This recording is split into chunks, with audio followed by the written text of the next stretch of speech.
morning. Hopefully we can get these calves in for a haircut without getting stuck in this mud. Time will tell. Once we've got that job done, we'll come and give you an update on the cattle shed.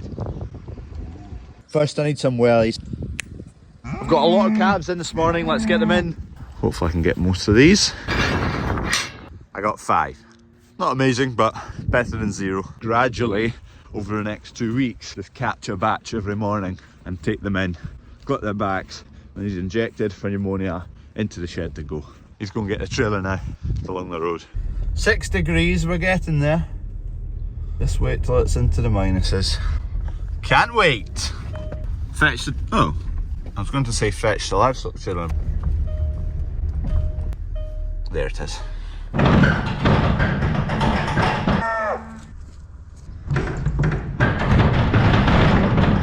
Right, let's try and get lined up. Come on, beast, go on.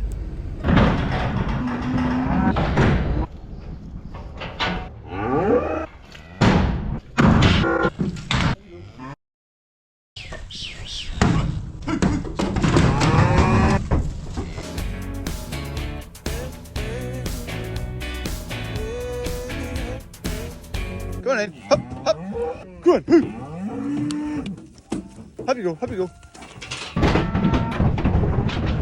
That went rather smoothly. 5 in, 35 to go. It's getting a bit slippy coming out. It's a bit of a slope up to this gateway. And I mean, that vehicle's not exactly built for really off-road, is it? Oh, they really like to get in the way, don't they? Out the road, out the road!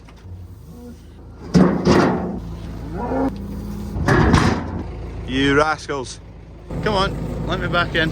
Thank you. Okay, I've just been in and topped up the creek feeder and I've dumped a wee bit of grub for the cows because they were chasing me all around the field. And there's a few more calves. There's only 2 calves in there. I was hoping there'd be 4 or 5 and I could get another batch done today, but tomorrow morning. Come on then, beasts. On you go.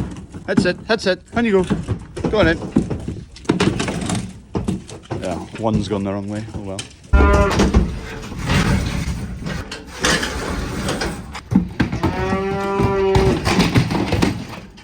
3 that way, 3 the other way.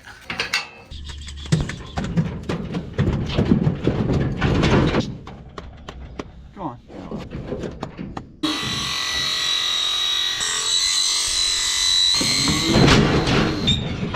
Maybe selling it. It's a bit fired up.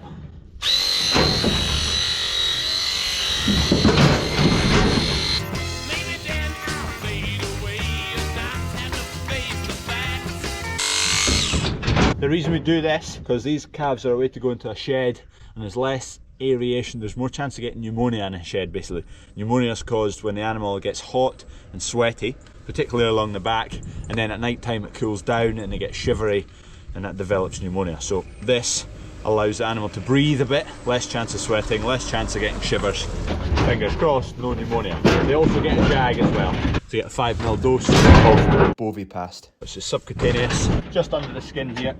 You're on the wrong side, so just a wee nick under the skin, bang, bang, done. In 4 weeks time, this cattle beast will get another jag exactly the same. It's a split dose over 4 weeks. Go on in. On you go, on you go. That's it beast, on you go. They're a bit fired up, but once you get the clippers going, they actually calm down. Give that a second. There you go. I don't mind it. This is easy cut, nice fair, easy hair.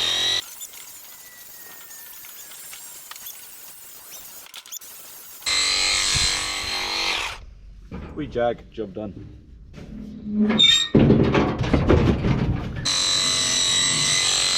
I think they quite like the vibrations on their back because as soon as you start the clippers, they calm down. There you go, beast.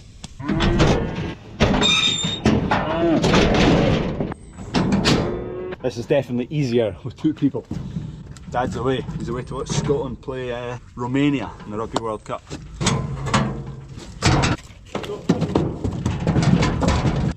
I would love a squeeze crush. Narrow it down for the calves coming in because they just want to turn around in here and it's quite a wide space. So naturally, the calves right now probably only take up that width so they can get their head round, and if they can see behind them, they'll try and turn. Doesn't matter how able they are to get round in here, if they can see behind them, they'll try and turn. Right, last two, and then I've got a lorry of barley coming. This Charlie's quick.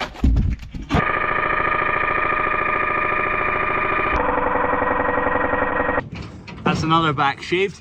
If I was to compare this to humans, it's exactly the same as if you go for a run on an autumn day like this, where it's quite humid, it's quite muggy, it's quite warm during the day, but it can get quite cool at night. So if you go for a run, you're hot, you're sweaty, and 15 minutes after you stop, you get quite cool and quite shivery if you don't get inside or get a shower. So this is exactly what we want to avoid with the calves. We don't want them getting cool and shivery. Taking the hair off the top of their backs is equivalent of taking a woolly hat off. It lets you breathe, lets the air out, lets sweat reduce. So hopefully this wee short back and sides for this wee animal will keep it free of pneumonia into the autumn and through the winter time.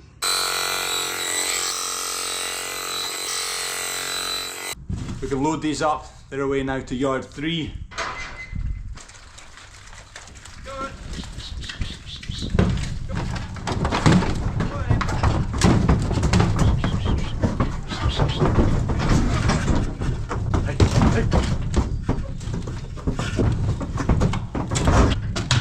Doesn't often go as smooth as that. Okay, one load of feed barley heading out. We'll get this loaded up and then we'll get the cattle shifted along the road. Darling, you got to let me know. Should I stay or should I go? We've just cleared a heap there. There was about just shy of 20 tonne, maybe 18 tonne. So now we've got a few buckets to take out the feed shed. It's full, that's why there was a bit in this shed.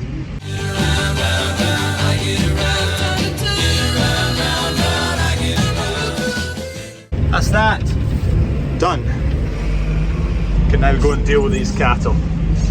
Sit. Sit. Stay. Oi, oi, sit, sit. Flipping dog. And we're off. Cattle back to yard, well, off to yard 3. They've not been to yard 3 yet. They came from yard 2, went to yard 1 here, and now they're off to 3. Once we're all project complete with the shed, it will all be done on the 1 yard. No moving. We're at yard 3 now. Just need to go in behind the backside of that shed and bed the reed. I have a question. So this is yard 3.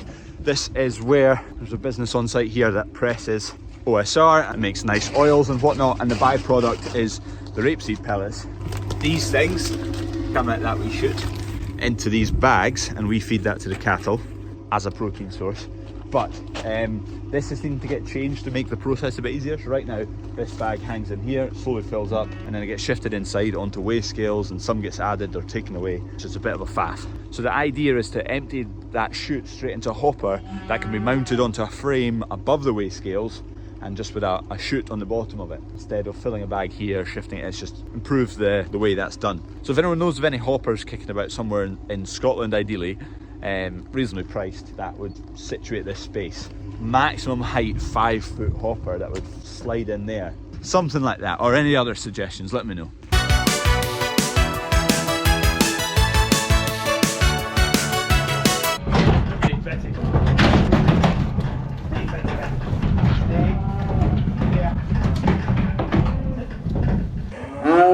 One more. Stay there. Stay, dog. Stay. There it is. We'll let these lots settle in. Maybe go and try and get another batch. It wasn't completely fresh bedding underneath this. We didn't bother marking it out because they actually struggled to reach the trough otherwise. Come on in, dog. 5 calves we've done. Penned them in this morning at about 7:30.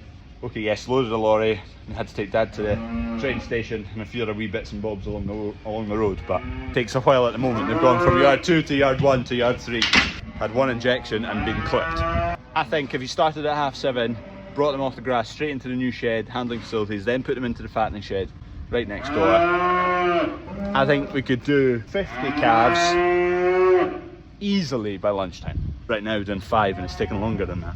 That's with 2 people working it. If you get into a rhythm and you've got a good handling facilities, one person's basically feeding new cattle into the crush and the other person's clipping, dosing, injecting whatever it is and putting them out the other side. So it's gonna be, I cannot wait until it's all set up and in place and we can actually run cattle through it. That's just what I'm looking forward to the most. For reference, by the way, that's the calves just gone in there. That's the shed going up there. That's the field they came from, and yard 1 is from here 4 miles that direction. So they went 3 miles that way, 4 miles this way into the shed. I was coming to check if I could get another batch, but there's only 2 in there, so I'm not going to bother. Flipping heck, they're getting through this anyway. It's 1 creek feeder to about, well, it's 35 calves now. Back to yard 1, there's a lorry just coming in a minute for some malting barley. Refuel the beast. Oh. Beauty queen of only 18, she had some trouble. Transfer box coming soon. Update, site progress.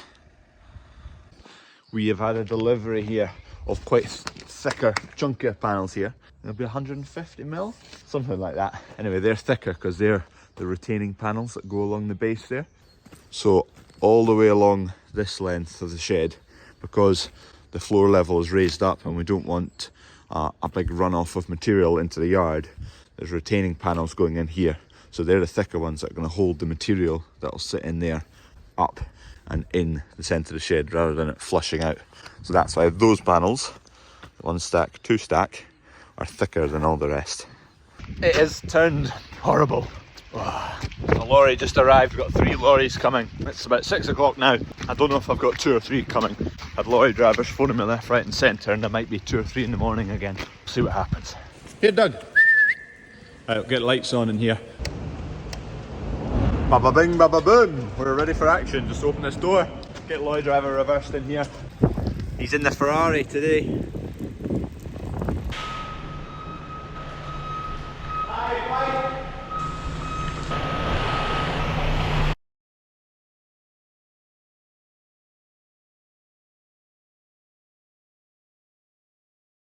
It's just as well we've got space inside because you would not get loaded outside. It's horrible out there. 1 out, next one in, there's the Ferrari.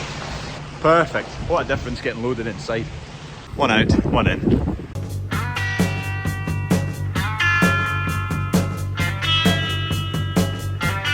Right, job done. 2 lorry drivers away.